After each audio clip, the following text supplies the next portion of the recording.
Welcome to People and Profit. I'm Kate Moody. The spiraling conflict between the United States and Israel and Iran has set the global economy on edge. And it's thrown the Gulf region into a new chapter of uncertainty, with questions about food and water security. Since fighting began, both Bahrain and Iran have reported attacks on desalination plants, facilities that remove salt and minerals from seawater to make it drinkable or for use in irrigation or industry. It's a costly and energy-intensive process that has helped fuel growth in desert countries that have limited access to fresh water. The Gulf states have grown to depend heavily on desalinated water. In Saudi Arabia and Oman, it represents about a fifth of their overall water supply, but some 60% in both Bahrain and Qatar. And when looking solely at drinking water, the percentages range from 70 to well over 90%. We're joined now by Christian Henderson from Leiden University.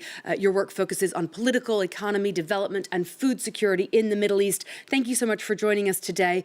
Help us understand just how important desalination plants are to the Gulf states. How have they helped to develop those modern economies? Well, I mean, obviously, we're talking about a region of the world in which there are few natural water resources. There's very little rainfall. There are groundwater reserves of water, aquifers. So the region is really very heavily dependent on desalinated water for consumer water supplies. And I think the reliance is between around up to 90% in some cases, such as the UAE and Qatar, to around 70% for Saudi Arabia. Now, the Gulf states are, growing economies, large economies. They have, large tourism sectors, large service economies. So all of these activities really depend on water in some form or another, either directly as drinking water, but also for all kinds of other uses. So it's a real vulnerability, really, in that sense, that you have these societies that are really very reliant on desalinated water. As you say, that dependence is now making them vulnerable as this conflict spills over borders. We've had these reports of at least 2 plants being targeted, others suffering collateral damage from attacks on nearby infrastructure because they're often close to power plants and ports. Can Gulf states do anything to protect these desalination facilities? I think there's not much they can do beyond the general strategy of using means to shoot down missiles and drones that are coming from Iran. I should add here that so far, I don't think we can say that we see a clear pattern of forming whereby desalination plants are being targeted. And I think as far as Iran is concerned, there appears to be a greater interest in targeting infrastructure and energy infrastructure that is designed to essentially send shocks through the global economy. If for desalination plants to be targeted, that would be a real escalation. And I think it would represent a kind of a more of a scorched earth strategy in some regards. And any targeting of water security would presumably represent a humanitarian risk in this region where drinking water, where they do rely so heavily on desalination plants for drinking water. You think we're not at that point yet? Well, I mean, I don't think so. But if they were to be targeted, then I think that would be a real problem, just because of the extent of the reliance that these societies have on desalinated water. During the Gulf War in 1990 and 1991, there were incidents where Kuwaiti desalination plants were targeted. And that meant that Kuwait had to import fresh water for its population. So it has happened in the past, but I don't see any sign of that happening just yet. There are some strategies that the Gulf states have tried to use to mitigate this exposure. In Qatar, they recently built a large underground reservoir, which apparently can store up to a week's worth of supply for the whole population. I think the UAE has a similar facility. But irrespective of that, that would be only really a short-term measure. And in the long term, if the desalinated water plants were to be targeted, then it would be a huge crisis, I think. Let's turn next to the question of food security. Gulf states do import a lot through the Strait of Hormuz, which has been effectively closed since the U.S. and Israel began these latest hostilities. Can you give us an idea of what's at stake? What kind of food imports and how much are we talking about here?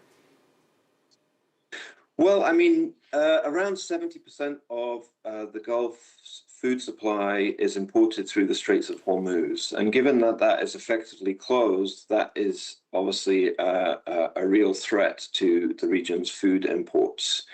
Now, there are ways in which the Gulf can mitigate this, and indeed they are doing so. Firstly, food can be imported through the Saudi port of Jeddah, or some of the Omani ports on the Indian Ocean, and then can be taken by road across to other consumers in the region. They can also rely on their stockpiles of dry food, which is up to maybe as much as 6 months' supply in some cases. So if you look at a country like Saudi Arabia or the UAE, they have significant stores of dried food, such as wheat and other kind of dried commodities. So that will allow them to manage this crisis to a certain extent. Christian, I want to ask you about Iran itself, because food prices were already very high there, contributing to those huge protests, making everyday life difficult even before the war. It's now facing daily strikes. Where does Iran stand in terms of food security? So I think Iran is in a different category to the Gulf states. It's a much bigger country. It has higher levels of agricultural production. They can import food overland from a number of different countries that surround Iran. So I think its problems are a little less concentrated in the same way that you find in the Gulf states. However, having said that, you know, in any type of war, that you will always find problems with food security because it just causes a huge amount of disruption to supply chains, to deliveries, to logistics. So Iran will be facing some problems in terms of food supplies. And moreover, I should add, and I think this will affect everyone, just the general inflationary shock that will be created by this war will spill over into food prices, both within Iran, within the Gulf states, and across the global economy. Christian, stay with us for a moment, if you will. I want to turn to a report that our correspondents have sent about farming in Qatar, which used to rely on imports for about 90% of its food supplies. A regional embargo in 2017 prompted the small state to double down on local production. Today, tomatoes, cucumbers, even mushrooms are being grown in the Qatari desert. Just minutes before breaking the Ramadan fast, Qataris rush to fill their shopping carts with specific products. Orange juice, okay, made in Qatar. Olive oil from Qatar also. This rice. Qatari factories produce all sorts of goods now. It wasn't the case before, but the authorities are encouraging local production. In this farm, an hour away from Doha, it is already 30 degrees in the morning. But Nasr Khalaf has a solution. With high pressure, our fans draw in hot air from outside, cool it with water, and create fresh air that circulates inside. Thanks to Qatar's generous gas resources, energy costs are very low. A kilowatt of electricity costs us just 2 US cents. At such rates, environmental impact hardly seems a priority. Qatar already has the world's highest emissions of CO2 per capita and is determined to continue its battle against the desert, no matter the cost. This is Igor. He's in charge of the mushroom project. We are doing magic here. It's on Dutch technology. Each one it's helping us to produce in Qatar a high-tech and the best quality mushroom. Next door, mint and aromatic herbs grow without soil. Look, this mint is cultivated directly in water without anything else. The water contains all the nutrients the roots need.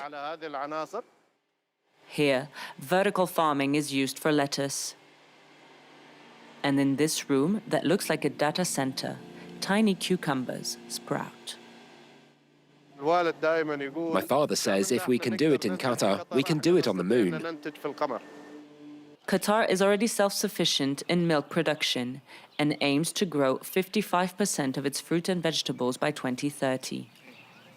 A longer version of that report is available on the France 24 Focus page. Christian, thanks for bearing with us. Do you expect we might see a bigger focus on domestic food production in the Gulf as a result of this conflict? Yeah, I think that's a possibility. I think that this war has really illustrated how, despite the huge fiscal capacity of the Gulf states and their logistical sector, which is substantial, there is still an exposure to geopolitics. There is still an exposure to the instabilities of the region. And the only real means of mitigating that is by increasing domestic production. And that clip that you showed from Qatar is a good example of the way in which these countries have tried to become more self-sufficient. All right, Christian Henderson from Leiden University, thank you so much for joining us on People and Profit today. Well, that's all for now. Don't forget you can catch all our previous shows on our website or as a podcast wherever you usually listen. Until next time, thanks for watching.